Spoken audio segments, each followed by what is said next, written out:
La dimension du plaisir, elle est vitale, elle est vitalisante. Outre l'ensemble des expériences motrices, cognitives, ce sont des expériences cognitives immenses que l'enfant fait, où là on se dit que c'est du jeu, alors que quand il joue avec des petits bouts de bois ou des petits cailloux, et que l'eau, il a plu et que c'est tombé dans la terre, et que la terre n'a pas la même consistance, quand il a plu avant la pluie d'orage d'été, et que ces petits bâtons, les petits cailloux se transforment autrement là-dedans. C'est une expérience vraiment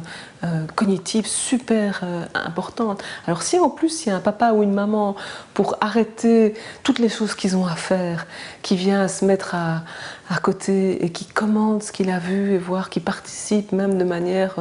micro dans l'espace du temps, mais quand une attention conjointe portée à l'activité de l'enfant à ce moment-là, et qu'il y a du plaisir, alors ça devient de la magie, quoi. Et puis quand ça se répète comme ça, je pense que c'est ainsi qu'il y a le goût des choses qui peut venir à l'enfant, ou le goût plus particulier de certaines choses, ce qui laisse parfois des traces mnésiques et qui sont réactivées quand on devient parent à son tour.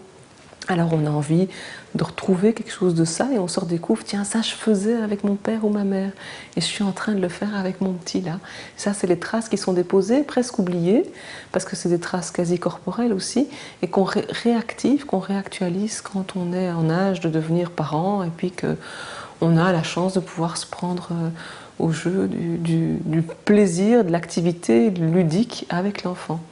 et qui est un jeu dans lequel la spontanéité, j'insiste à le dire, la spontanéité, l'innovation, partir de rien, un jeu ça se bricole, quoi.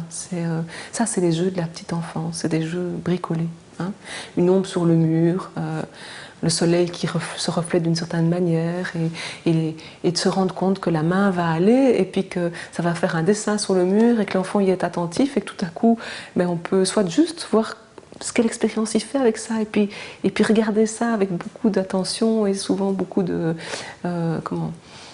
d'émotions aussi, soit qu'on peut se dire mais tiens là je vais rentrer dans le jeu, je vais aussi mettre ma main, ça va faire deux images. Ça c'est des expériences cognitives incroyables, ça.